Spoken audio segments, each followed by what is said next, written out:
कहता हमारे कोई कहता था हम तो इतनी भांग खाते हैं।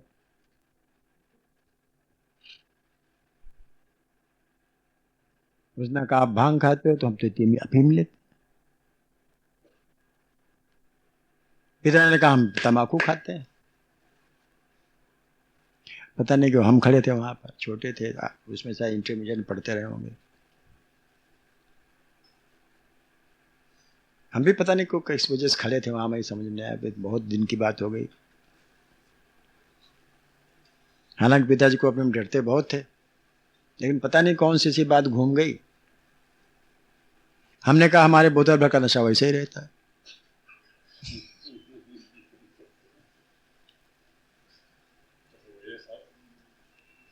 कहने तो कह गए, कहने तो कह गए, उसके बाद कान पकड़ा क्या निकल गया मुझसे। अब सबने, पिताजी ने हमारी तरफ उठा के देखा, क्या लगा बक रहा है, हमारे मुंह से निकल गया। फिर हमने उसको तुरंत सुधार दिया, तुरंत हमने उसको सुधार दिया। हमने कहा ये लोग बैठे हैं, क्या पिताजी की हालत होगी ये दूसरे लोग सुनेंगे लगा तो बोतल पीता। हमारे मुंह से निकल गया, वैसे बोतल भर का नशा में वैसे ही रहता है, हमेशा चढ़ा रहता। वो बैठे थे, आपको याद होगा वो दद्दू ने एक थे संगीत में, जो कौन एक थे नहीं जो पिताजी के साथ रहते थे वो। हमने कहा देखिए ऐसा है, ये क्षमा करिएगा मुंह से निकल गया, आप लोग नशे की बातें कर रहे थे, सब लोग नशा, उन्होंने कहा हम ये नशा करते हैं, ये नशा करते हैं। हमने कहा हमारे बोतल भर का नशा वैसे रहता, नशा कौन सा है। अभी हमें ऐसे भर का बोतल भर का नशा चढ़ा रहता है, तो इन नशे से, इस नशा से बदतर हमारे लिए। तो हमने उसको क्लियर किया। हमने कहा कि हमें तो भगवान का नशा का चढ़ा रहता है, इस नशे का आगे सब नशे हमें तो अच्छे नहीं लगते, कोई नशा, ये सब नशे में बेकार लगते हैं। तब वो पिताजी भी जरा भौं उनके कुछ कम हुई वो तो एकदम ये लड़का हमारी बदनामी कर दिया, कहता है बोतल भर का नशा में चढ़ा रहता है। वो समझ में आया उनकी। तो हमने कहा कि देखिए ऐसा है कि ये नशे की जो बात तो करते हो, तो हमारे पास इस नशे, अगर वाकई ये बात है कि वो भांग वांग हमको कोई खिलाया तो हमें नशा करता नहीं। एक बार खिला दिया था लोगों ने, एक बार भांग खिला दिया, एक बार वो मिला के खिला दिया भांग। लोग समझे होंगे कि अब तमाशा आएगा, लेकिन मैं उसका असर ही नहीं हुआ, असर कोई बिल्कुल हुआ ही नहीं। हम ऐसे जैसे थे वैसे बातें करते रहे, बोलते रहे, आधा घंटा पौन घंटा बीत गया, हमें कोई असर नशे हुआ ही नहीं भांग। ये कुछ असलियत हम बता रहे हैं। तो हमने वही कहा हमें पर तो ऐसा नशा रहता है कि ये जो प्राकृतिक नशे हैं ये हमें कुछ असर नहीं कर सकते। हालांकि असर जरूर करेगा भाई, लेकिन कुछ भगवान की कृपा ऐसी हुई कि भांग का नशा नशे नहीं करता। तो ये नशा अगर चढ़ जाए, किसका, भगवान का नशा चढ़ गया, तो फिर दूसरा नशा जल्दी चढ़ता नहीं है। और ये नशा अगर चढ़ गया एक बार, तो ये नशा उतरता भी नहीं है, और ये नशा बजाय नीचे ले जाने के वो ले जाता है ऊपर की ओर। तो नशे का मद का सदुपयोग करना चाहिए, बजाय इसके कि हम प्राकृतिक वस्तुओं का नशा करें। सत्संग का नशा, सत्संग का नशा, सत्संग एक आदत है। अभी फोन आया हमारे पास, हमारे दामाद को फोन आया था अभी, आते नहीं, उन्होंने कहा कि आज ऐसी कोई चीज न कहिएगा, आज हम बहुत व्यस्त हैं काम में कि बड़ी मुश्किल। सत्संग का नशा अभी तक नहीं था, अभी तक कोई नशा नहीं था, अब वो सत्संग का नशा भी फोन आया था। दामाद का हमारे आते नहीं, उनको कुछ ज्ञान दिया, मतलब ऐसा नहीं कि जो भी हो, बहरहाल कहा कि आज हम बहुत ज्यादा व्यस्त हो गए, ऐसा काम छोड़ नहीं पा रहे हैं, तो ऐसी कोई चीज न कहेगा जो हमें बाद में बड़ी पर, मतलब सत्संग का नशा। ऐसे ही राम नाम जाप का नशा होता है। गोपियों को पर नशा चढ़ा, एक हमें छंद याद आ गया है, आ रहा है, तो अगर कह जाए तो अच्छा ही है, भूल न गए हो। हाँ हाँ, भूल लगे हो, अच्छे, अच्छा छंद था। श्याम मन श्याम तन, श्याम मन श्याम तन, श्याम मेरे प्राण घन, आठों याम ऊधो हमें श्याम ही से काम है। श्याम जिए श्याम हिए और श्याम बिन नाही जिए, अंधे कैसी लकड़ी आधार मेरे श्याम। श्याम गति श्याम मति, श्याम मेरे प्राणपति, श्याम सुखदाई, श्याम सुखदाई, सो बधाई सुखधाम को, सुखधाम है श्याम सुखदाई, सो बधाई सुख धाम है। ऊधो ऊधो तुम भय बौरे, ऊधो तुम भय बौरे, पाती लेके आए दौरे, जोग राखो कहां यहां, जोग राखो कहां यहां, रोम रोम श्याम है।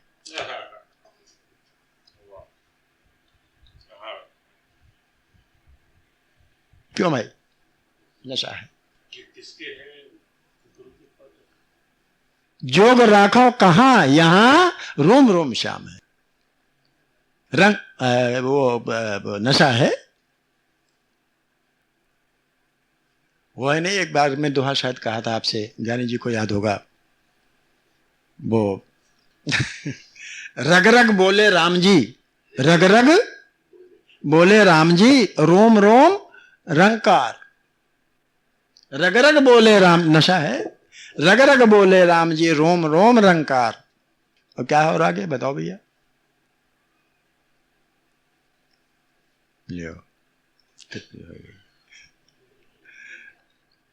और यो ही धुन होत है सोई सुमरन सार, आप ही आप धुमा करती, यही सुमरन का सार है।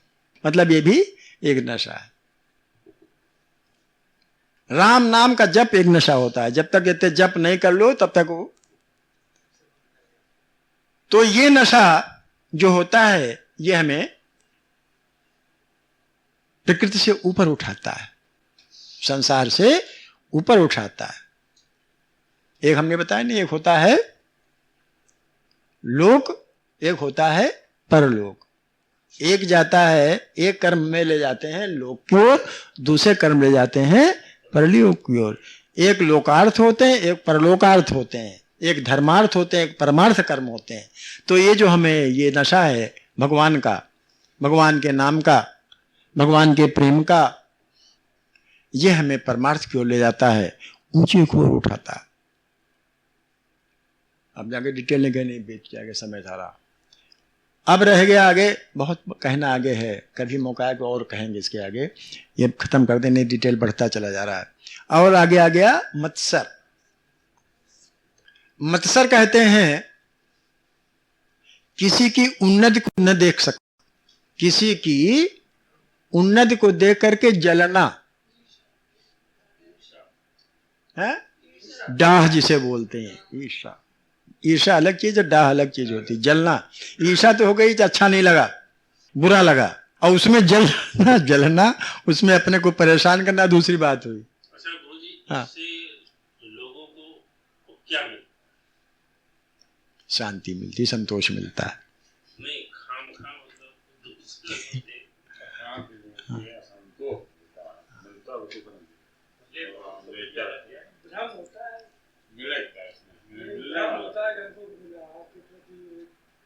दूसरे की उन्नति देखा, स्वभाव बन जाता है। क्या है वो, बहुत जने बिन जुड़ी आई जनो, वो क्या है वो, दूसरे के देख, क्या देखें भलाई, ऐसे कुछ है ना, कुछ आज लिखा, अगर किसी कोई भलाई देख ले तो उनको ऐसा लगता है जैसे जूड़ी उनको आ गई, कुछ समझ के चौपाई है। जो काहू की सुने बुरा, जो काहू की, हाँ, ऐसे कुछ है उनका मतलब। जब दूसरे को बिगड़ता हुआ देखते हैं तो वो प्रसन्न हो जाते हैं, जो दूसरे को बनता हुआ देखते हैं तो इसको कहते हैं मत्सर, इसको कहते हैं मत्सर। और ये भी एक बहुत बड़ी बुराई अपने अंदर होती है, ये पनपने नहीं देती। कई तरह के लोग होते हैं। देखो, एक तरह के लोग वो होते हैं कि अपनी हानि कर करके दूसरे की भलाई करते हैं। हाँ, संतों के लक्षण, अपनी हानि कर करके दूसरों की भलाई करते हैं। एक वो होते हैं जो कि अपनी हानि तो नहीं उठाते लेकिन लोगों की भलाई किया करते हैं, ठीक है ना। और एक होते हैं ना हानि होते हैं ना लाभ होते हैं, उनका स्वभाव ही भलाई करना हो, भलाई किया करते हैं। एक होते हैं कि अपनी हानि न होने पावे, दूसरे की भलाई हो जाए, बड़ा अच्छा है, अपनी हानि न होने पावे। और एक होते हैं कि अपनी हानि करके दूसरे की हानि कर देते हैं। 500 रुपया लगे लेकिन इनका मिटा दो,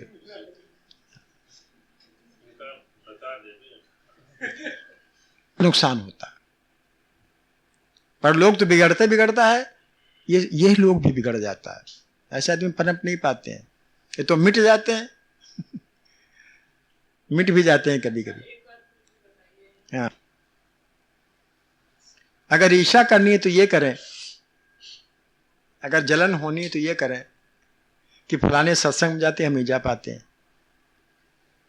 अगर डाही करना है तो फलाने सत्संग जाते हम नहीं जा पाते, हम भी कोशिश करें जाने की। ठीक, एक फलाने हैं, एक दिन बैठ करके 2 माले जपते हैं, हम 1 माला नहीं जप पाते, ईर्ष्या होती है। हम भी 2 माला जाप करें। हाँ, उसका वही कहते हैं, उसका उलट दें उसका अर्थ। भाई, कोई सज्जन नित्य प्रति या कभी मंदिर जाते हैं, हम नहीं जा पाते, हमें ईर्ष्या होती है कि मंदिर हम भी जाएं, सदुपयोग करें, मंदिर जाएं। जहां जो लोग अच्छी संगत में बैठते हैं वहां बैठे जाकर के। बहुत लोग, एक सज्जन थे,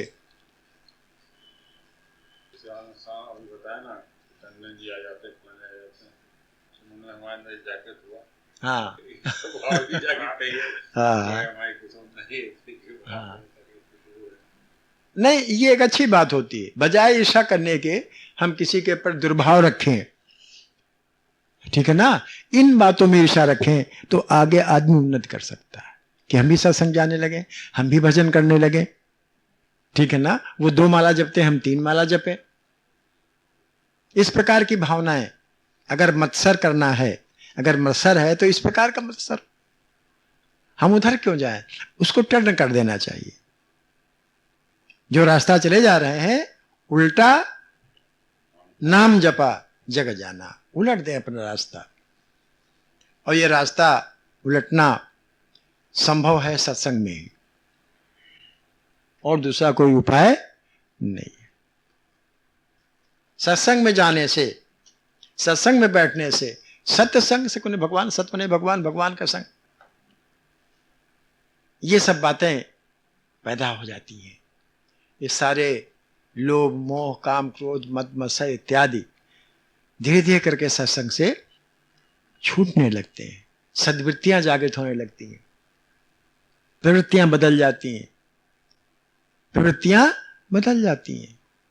तो आज के माहौल में मैं आपसे निवेदन करूंगा, जो बात मैंने मुख्य रूप से कही आपसे, वो आप ध्यान में रखिए, बड़ा लाभ होगा।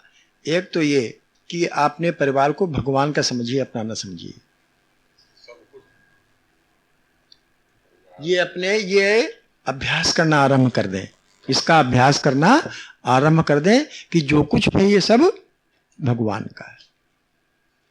बच्चे हैं वो भी भगवान के हैं, घर है वो भी भगवान का है, माता पिता है वो भी भगवान के हैं, भाई बहन है वो भी भगवान के हैं।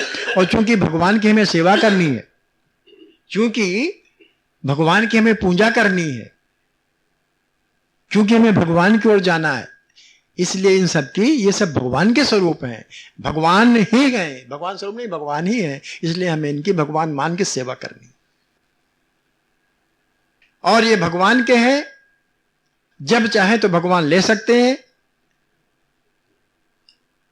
जिसको चाहे उसको ले सकते हैं, और भगवान ले लेते ही, ये यहां का कायदा है। कहां का?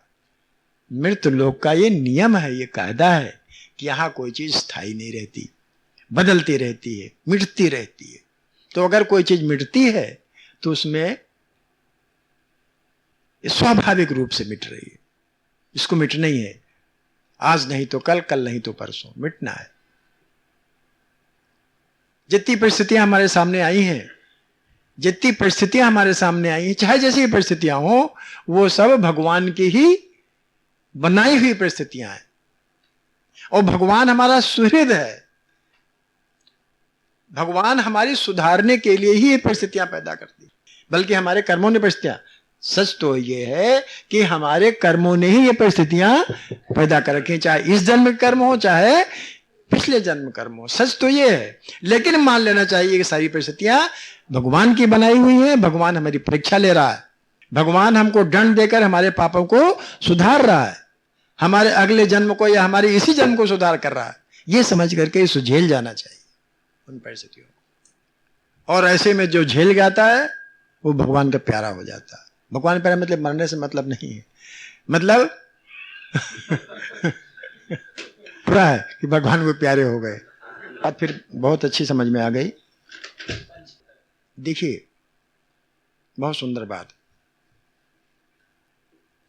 मौत वो है जो कि मौत को मार दे। मौत वो है जो कि मौत को मार दे। मरना वो है कि दोबारा मरना न पड़े ना। मौत वो है कि मौत, कौन सी मौत अच्छी होती है? जो कि मौत को मार दे। मौत और संतों की मौत मौत को मार देती है। मौत वही मौत है जो मौत को मार दे। नहीं समझे? दोबारा मौत होनी नहीं, दोबारा फिर मौत, मौत ही मर गई, दोबारा मौत क्या होगी? छुट्टी पा गई। मरना ऐसा कि फिर मरना ना हो, मरना ऐसा कि फिर मरना ना हो, मौत ऐसी कि फिर मौत ना हो। ऐसी मौत आवे कि मौत को ही मार दे। जब मौत मर गई दोबारा मौत कैसे होगी? फिर ना मौत होगी, इसके माने जन्म गया, ना जन्म और ना। जब मौत ही मर गई तो जन्म का है का, और अगर जन्म हुआ भी तो मौत नहीं, अमर हो गए। जैसे व्यास जी अमर हैं, कुछ लोग कल्प तक अमर रह जाते हैं, एक एक कल्प तक अमर। अश्वत्थामा जैसे लोग, चाहे बुरे में चाहे अच्छे हो, भगवान संसार पार करके तो अमर हो गए। कुछ लोग ऐसे हैं जैसे हनुमान जी हैं, वो अमर हैं।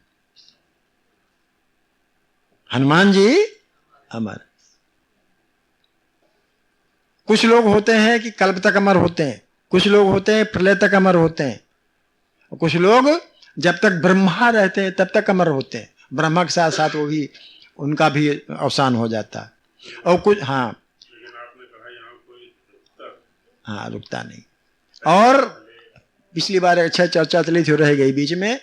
एक होता है क्षर ब्रह्म, एक होता है अक्षर ब्रह्म। पिछली बार चर्चा चली थी लेकिन वो रह गई, अगली बार चर्चा होएगी। क्षर ब्रह्म जो बदलता रहता है, क्षर होता है, क्षण जिसका होता रहता है। एक ब्रह्म का स्वरूप वो होता है, दूसरे ब्रह्म का स्वरूप होता है अक्षर जो मरता नहीं, अक्षर जो क्षरण नहीं होता, क्षण मतलब जिसका क्षरण नहीं होता, मतलब जो समान एक ही रूप। जैसे उदाहरण हमने बर्फ दिया था पिछली बार, कल, एक बर्फ का टुकड़ा, एक पत्थर का टुकड़ा। बर्फ टुकड़ा क्षयित होता रहता है, मतलब कुछ देर के बाद समाप्त हो जाएगा, लेकिन पत्थर टुकड़ा ज्यों के त्यों रहता है। वैसे ही अक्षर ब्रह्म और अक्षर ब्रह्म, क्षर ब्रह्म ये सब है, संसार ब्रह्मांड ये सब क्षर हो रहा है। और इसका दूसरा ब्रह्म स्वरूप कौन है? अक्षर, जो एक जगह वर्तमान है बिल्कुल, उसका क्षरण नहीं होता। दो स्वरूप, वो हम आगे कभी इसका चर्चा करें। गुरु जी एक बात, दो बातें साथ में जरूर निश्चित रूप से। एक तो मैं मेरा को कम करने के प्रयास कर दें, मैं और मेरा को कम करने, धीरे धीरे अभ्यास करें कि मैं मेरा से हटते जाएं।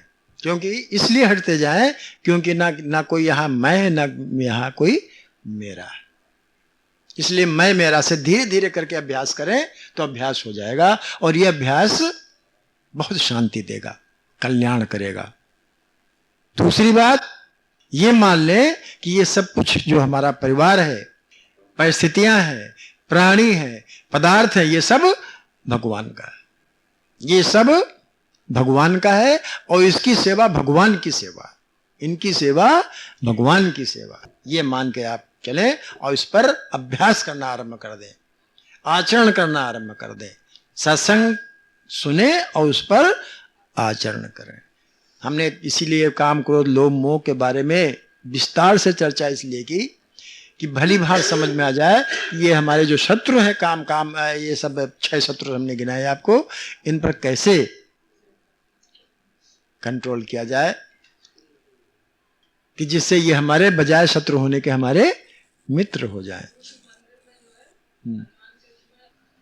चारों वेद ढंढोर के अंत कहोगे राम, सो रज्जब पहले कहो, एते ही ते काम। जो काम करना ही करना है अंत में उसको पहले ही कर लिया जाए, अंत के लिए काहे रखा जाए। कहने का मतलब उनका ये है, रज्जब भक्त हैं, कि चाहे इतना बड़ा ज्ञानी हो, चाहे जितना बड़ा विज्ञानी हो, चाहे जितना बड़ा भक्त हो, चाहे जितना बड़ा कर्मयोगी हो,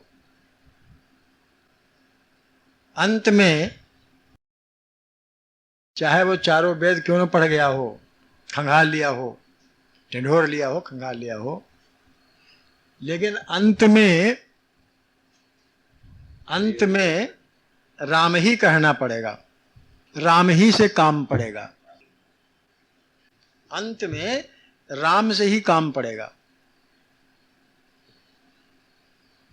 कोई भी ज्ञानी विज्ञानी हो, क्योंकि मौत तो सबकी आनी है, और अंत में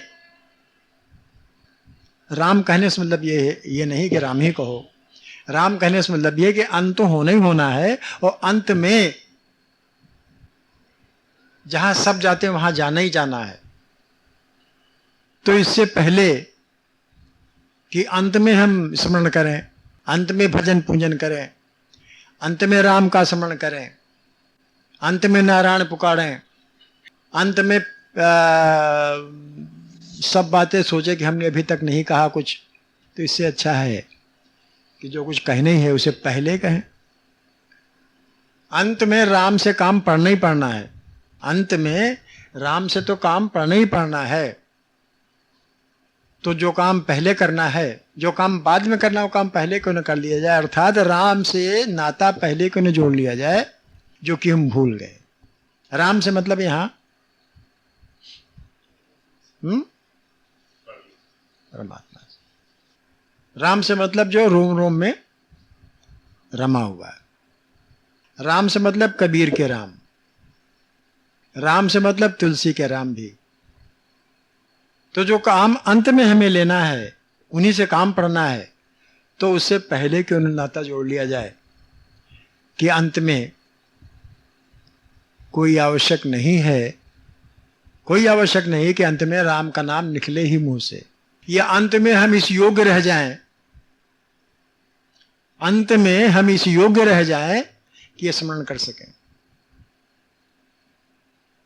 बहुत कम ऐसे लोग होंगे, बहुत कम ऐसे लोग होंगे जिनको कि अंत समय में अंत राम कही आवत नाही, कोटि कोटि मुनि जतन कराही, अंत राम कही आवत नाही। अंत में वही होगा जो जिंदगी भर करते चले आए, राम कहां से निकलेगा। अंत में वही मस्तिष्क में आएगा, वही दिमाग में आएगा, वही सब बातें आएंगी जो जिंदगी भर करते रहे।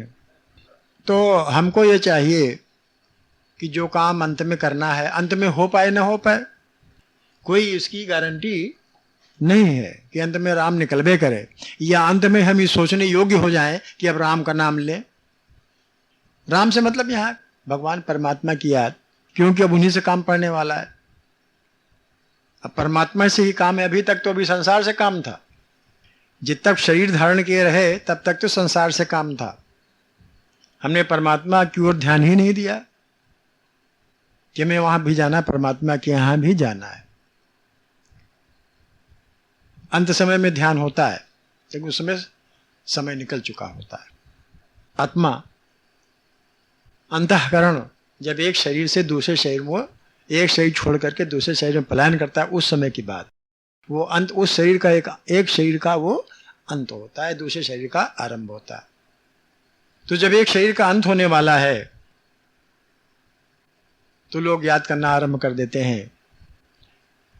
साथ वाले, परिवार वाले कहते हैं कि राम नाम कहो, कहते हैं कि भगवान का ध्यान करो, लेकिन जब भगवान ध्यान करने योग्य ही नहीं रह गए, पता नहीं चला, बेहोश हो गए या मस्तिष्क बिगड़ गया, पता नहीं क्या होता अंत समय में। कोई ऐसा भाग्यशाली होगा कि जो कि अंत समय में भगवान का ध्यान करता रहा हो या करता हो या राम का नाम उच्चारण करे। इसीलिए गोस्वामी जी ने लिखा ना कि कोटि कोटि मुनि यतन कराही अवंत राम कही, ये इतना उनका अनुभव है। तभी तो उन्होंने कहा कि कोटि कोटि मुनि यतन कराही अंत राम कही आवत नहीं। वो तो खैर इसका विशाल बहुत बड़ा अर्थ है, लेकिन फिर भी सूक्ष्म अर्थ यही है, साधारण अर्थ यही है कि अंत समय में जो जिंदगी भर हम करते रहे हैं संसार पाने के लिए, संसार के लिए हम जो करते रहे हैं, अंत में वही दिमाग में भरता है और उसी का अनुरूप शरीर मिलता है दूसरा वाला। तो रज्जब ने कहा कि जो अंतिम समय में होना है सो पहले कर लिया जाए, पहले से उनसे संबंध स्थापित कर लिया जाए। जो कि हमारा संबंध है जिसको हम भूल चुके। संबंध तो है, बिना परमात्मा के हम रह नहीं सकते, बिना परमात्मा के हम रह नहीं सकते।